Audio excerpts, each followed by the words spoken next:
Welcome to the 2021 League of Legends Pro Podcast, where noobs analyze pros, NAP for short. From the best players of Pacific Academy, David Wang, Adam Su, and Dalton McNabb, all Radiant players, they will be analyzing MSI this year. The mid-season invitational hosts the best players from around the world in a very large tournament of League of Legends. Our pro players will be analyzing their plays. Without further ado, let's get to the review.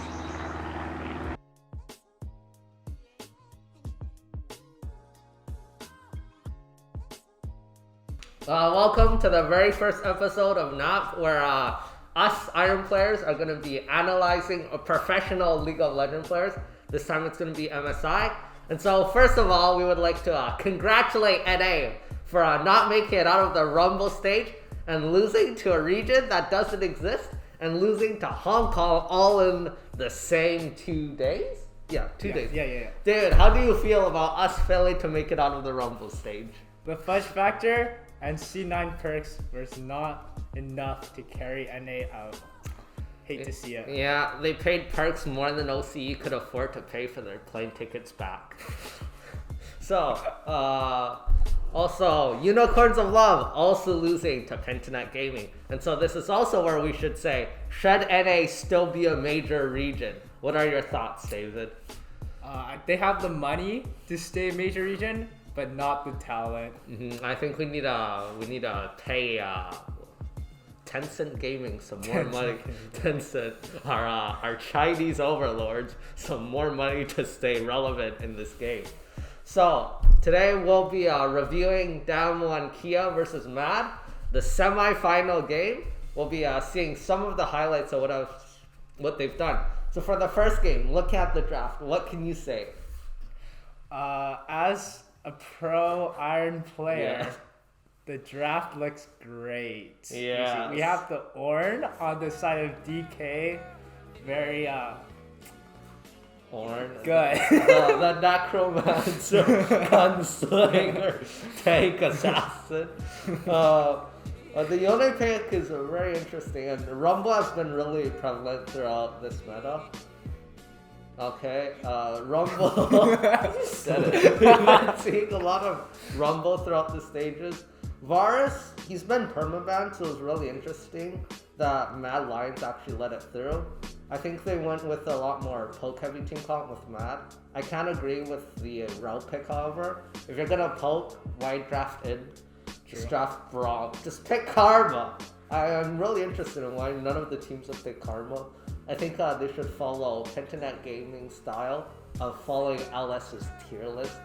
Maybe then the regions could actually win some games. For example, NA, maybe we should stop picking Croc. I don't know. What are your thoughts on the champion, David? On who? Croc.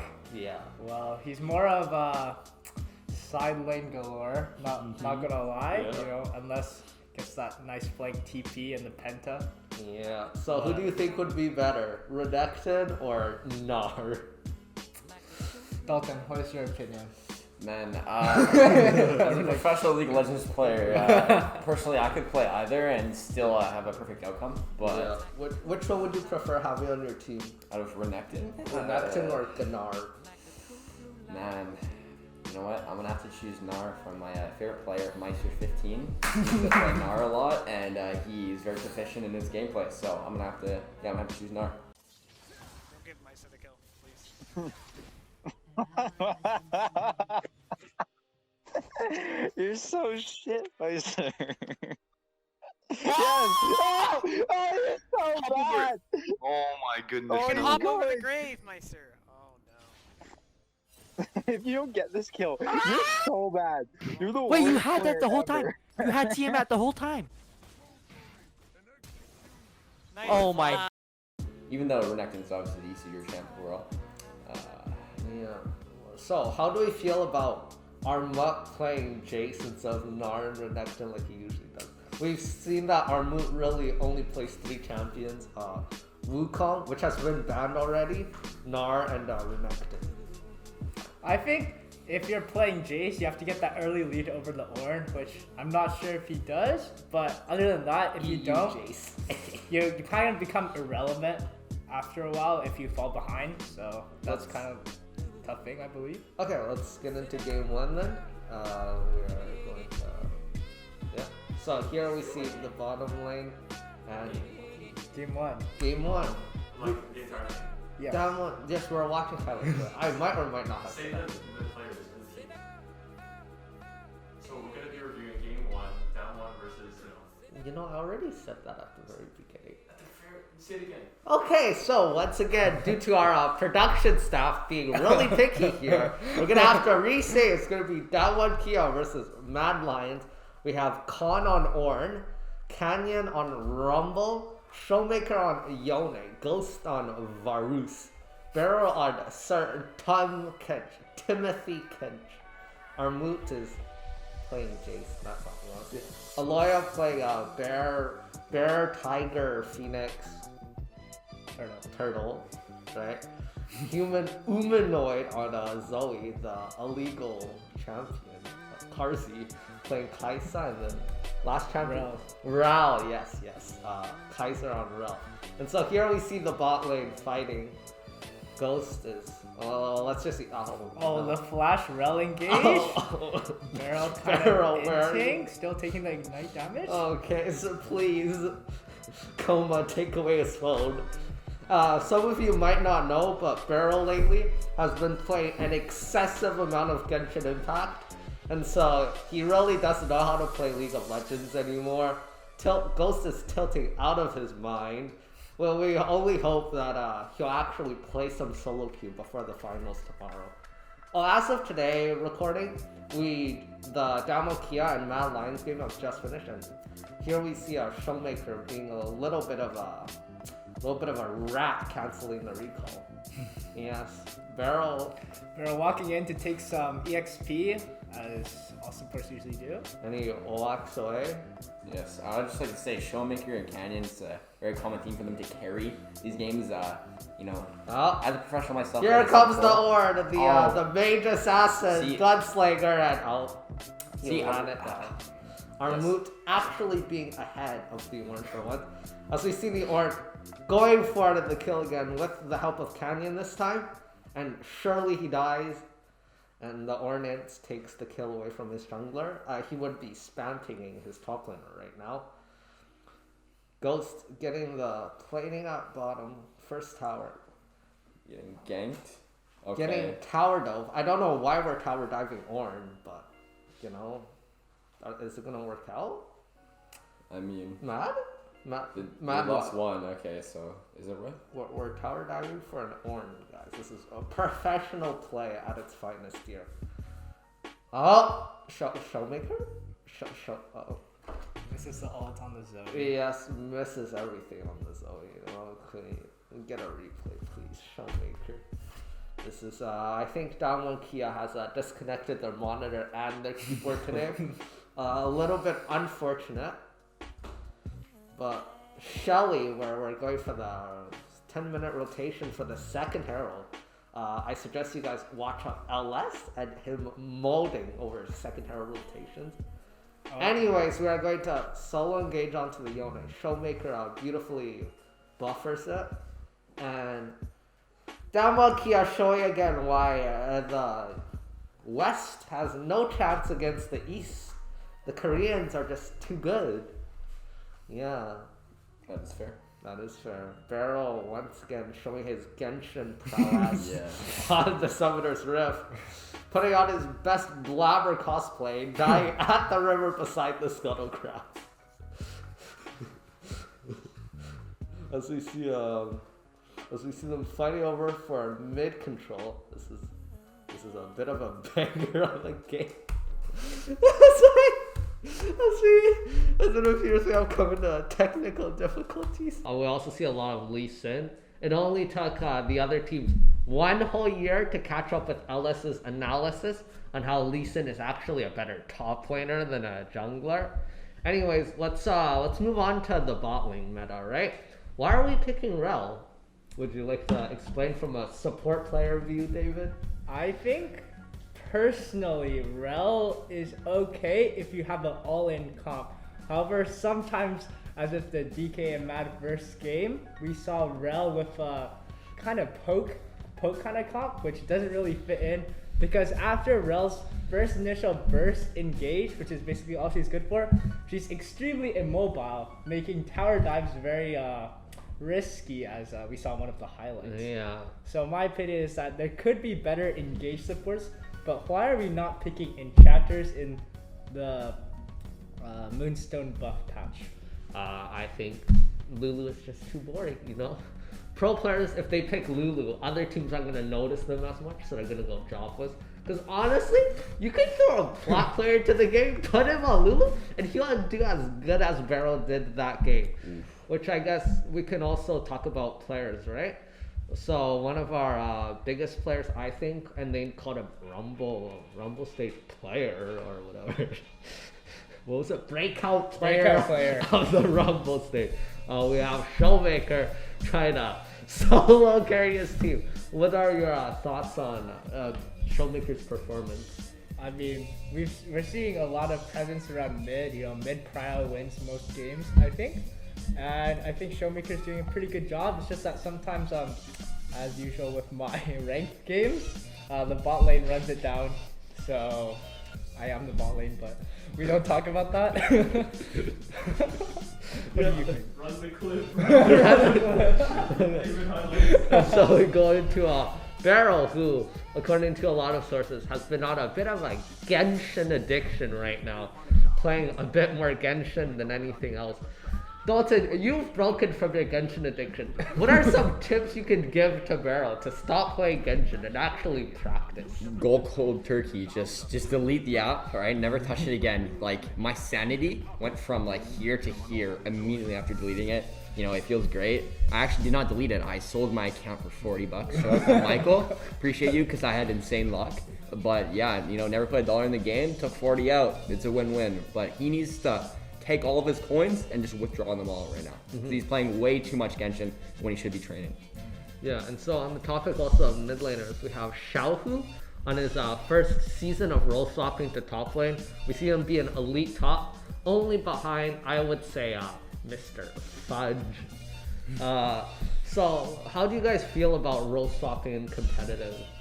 I think for mid to top, it's a little bit different because mid is a lot easier, in my opinion, because it's a pretty small lane, right? If you get out trade, you can just run back to your tower. But then top lane is just, you know, top lane. Get run down. You get run down. But yeah, as a kill player, I have that experience. You don't run the replay, but another very good top lane is Mr. Fudge coming from Oceania in his rookie season in the LCS, being arguably one of the better players during the MSI. So how are your guys' thoughts on Fudge's performance for this tournament? David, what do you think? I don't really have any comments on this. I think Fudge Factor is pretty fun to watch in some of the games that C9 played. I do remember one moment of a missed Irelia ult, but we won't talk about that. We won't talk about that. There's also the Fudge Leeson kick now. That was Fudge Factor at its prime. However, on the same team, we should talk about Mr. Perks. $6 million player getting outlaned by Minor Region. Do you guys think Perks was a worthy buy-up? Do you think C9 would have done as good if they had Niski right now instead of Perks? I think Perks should have been able to carry harder because, you know, he was the MSI winner last time MSI happened, right? What was that, 2019? NA-nitis. Yeah. So he was probably affected by, you know, the NA factor. His skills went. Because we see how when he was playing in EU, right? EU actually has real teams to scrim against and, you know, play against, which then keeps the player's skill levels at like a certain cap. When he moved to NA, however, it was more like Golden Guardians. Golden Guardians, CLG. The bar just went.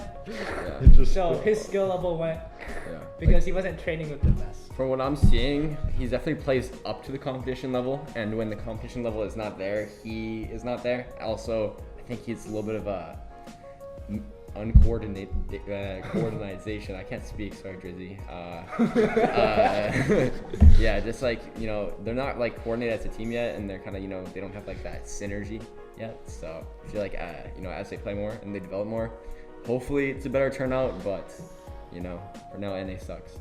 On the same team, we have another inter who goes by the name of Blabber. He seems to have a bit of an addiction with his scuttlecraft. We saw him solo flash sliding the scuttlecraft to his doom. And Blabber's excuse was actually an NA. They don't punish this. And so, what are your guys' thoughts on NA and how the competition has affected our top teams? You wanna say anything about this? Well, personally, I'm not as in tune with a lot of like the past of League of Legends, so I can't really talk a ton. Adam, you haven't really given your thoughts. What do you think? So I think I agree with what Double Lift has said in the past, that the gap is only increasing, because I think there's really only 3 or 4 teams this season that's actually trying to be competitive. You have 100 Sins, you have C9, Team Solo Mid, the freest team right now. And then you also have, what was the last one? Oh, Team Liquid, right. It was also a bit unfortunate, I guess, on top of Team Liquid. Santorin with his injury, he couldn't play, and so maybe TL could have made it, and actually made it out of the Rumble group stage. Anyways, I think that the gap is only increasing. A lot of the bottom tier teams now are trying less and less, and they're putting even less money into it. Especially this season with COVID and a lot of teams backing being funded by the NBA and hitting a huge loss, that it's only going to get worse and worse, unfortunately. And so I guess one of the main ways that NA teams have been trying to cope with this lack of competition is getting more imports in. And so one of our greatest import regions is Oceania, and that's where I want to talk about Pabu, who's been having a bit of a Billie Eilish, I guess you could call Oh, it's him. the green hair guy. Yeah, Billie Eilish. He's been Nathan talking. He's been having a bit of a standout performance in the jungle. And so how would you guys feel about him coming over to NA? It's a jungler? Yeah. Oh, I thought it was ADC. Oh, okay. Minor region, it's fine, guys. I mean, probably one of the lower tier teams will probably pick him up if he chose to come. Yeah. You know, like how CLG picked up, what's his face? From Rogue? Finn. Finn? But Why would he though? Or why would a team? Is it worth it? Billie Eilish, man. I think he's a lot better than, what's his name? Potluck? who? Immortal, Yeah, exactly. Immortal jungle. Oh yeah, I forgot Immortals was a team. Immortals is still a team, right? I think CLG could pick him up. Broxar probably should head off to the retirement home. Anyway, yeah. I guess we also want to talk about, on the topic of C9 NA's performance, how do you guys feel about C9 not having their head coach Rainover be on site there to draft with them? I think it shouldn't really be like a coach there, right? I mean, I guess they're like analyzing all the stuff, right? Like the players are the ones actually playing, so probably like one player would probably have like, or a couple would have to like step up, so probably like Perks, because since he has like the most experience, but like it appears that did not happen. So yeah, I think also you can see besides Rainover, we also saw the other coaching staff there, Mr. Miffy and Wax Moldo, all being there. You could see their horrible expressions as we saw them lose to Pentanet Gaming. And I also don't think it's a good enough excuse, because the same thing also happened to RNG, right? They also don't have a coach there. But how luck who made it to the finals? It's China and Korea. And so we're going to transition to our last topic here. Who do you guys, any predictions for the finals tomorrow between RNG and Damwon Kia? Well, personally, I think if Beryl and Ghost continue to run it down, I don't know if Damwon will win this, because I mean, you see Showmaker hard carrying, and same with Canyon, but we'll see, I guess, if they can pull through, and like I said before, that coordination aspect, and really like kind of just smack Ghost in the back of the head, get him to wake up, and then maybe we'll win. Yeah. So I'm gonna just propose, right, David? I'm gonna have you as RNG's head coach, and Dalton, you're gonna be Damwon Kia's head coach. And so, what are you gonna say to your players, right? How do you think they should play in order to win tomorrow? What do you think, David? I think from the RNG side standpoint, from watching like the LPL and LCK, we see the LCK taking a very formatted approach towards games, very slow and simple. Like we know that Damwon, if it goes into the late game, they will win because they have all of that like tools, like, all the thinking power. But I think RNG brings in that like Chinese very aggression. like Chinese aggression, very unpredictability. So what I would say is win the early game and snowball into the late game for RNG. Very good analysis. Mine won't be as good, but I do have some notes on it. Yeah, Barrel on Nautilus is just a free loss. And just please just do not let Barrel play Nautilus against RNG. Yeah, if Barrel keeps playing like this, I don't think DK will win against RNG like I said before. So yeah, I just need to get Showmaker. He needs to get really mad, and then hopefully they'll win. And then yeah, Showmaker and Con, they carried the last 2 games. Yeah. But So yeah. who do you guys think should be the players to watch out for in this series? For me, I would say Gala. He's been performing really well. That kid has the reaction speed of a monster. Yeah. He just The Gala flashes Ming every train. single Nuts. every single engage. David, what are your thoughts? And probably a sub gap is what I'll be looking for. See who roams more, who doesn't run it down more, and who contributes to the map. No, like I kind of said, the Gala Ming train. Hopefully they can just, pick it up a bit. They seem to be pretty prevalent, doing pretty well, but, I just need, like I said, just my man Barrel, he needs to wake up a bit. Yeah, and if I was the coach, like we were talking about before, just, one of these, just straight to the back of the head, just, do your thing, don't play Nautilus. Yeah. Okay, so what's the prediction for this series tomorrow? 3-0, 3-1, who's gonna win? I feel like it's gonna go to a 5 game. Yeah. 5 game. Yeah. It's gonna be, Yeah. 5 game. Yeah, so who's gonna take it then? 3-2 to who? It depends. It's No, like, I don't know. I don't know. I'm gonna go out on Olympia and I'm gonna say 3-0 RNG. whoa, In that whoa. I think if RNG wins the first game, they're gonna win the other 2. Yeah. But, maybe. yeah. Showmei, I mean, Ghost You have has to watch been out for looking them. a bit tilted in these games, right? I think Yeah. if Barrel runs the first game down, Ghost is just gonna be, he's not gonna even No, play. it's like, Alt yeah. F4, the summit. I don't want to touch the Yeah. game anymore. Ghost follows suit to how Barrel plays. So, if they don't play good the first game, then I think it's just that that discord between teammates, and then they're just gonna take a fat L. So it could be, it could go all the way to the end, or it could just be 3-0 right away. Yeah, especially since they're like, the bot lane support and ADC, they really have to work big. together, or else it's all gonna fall apart. Yep. You would know. Right, let's go. Replay of being Adam. Finally, let's just go one by one then. So between Xiaohu and Khan, who would you prefer? I feel like Khan probably. Khan is they're 2 very different styles. Yeah, of yeah, top exactly, laner, yeah. right? Khan is your average Scion tank player. Tank player, yeah. Xiaohu still has a bit of that mid laner in him. You see the Lucian pit, Yeah. right? And then also the Jace and the Gnar, I guess. And so jungle we have Wei and Canyon. Which one? Canyon jungle diff? Or I feel like it's gonna be a Canyon jungle diff. Canyon jungle diff again? Dalton? Canyon Jungle Diff. Canyon? Okay. A little bit of a canyon Yeah. in the jungle. Canyon in the jungle. Finally, we also have Showmaker and Krine. I personally think Showmaker is just miles ahead of Krine. Krine Yeah. has been that one weak player, right? If there's one person that you're gonna target, it's either gonna be on RNG, it's probably gonna be Krine. And finally in the bot lane, Mr. Genshin with his ADC. and we have Gala and Yeah. Ning, right? Yeah.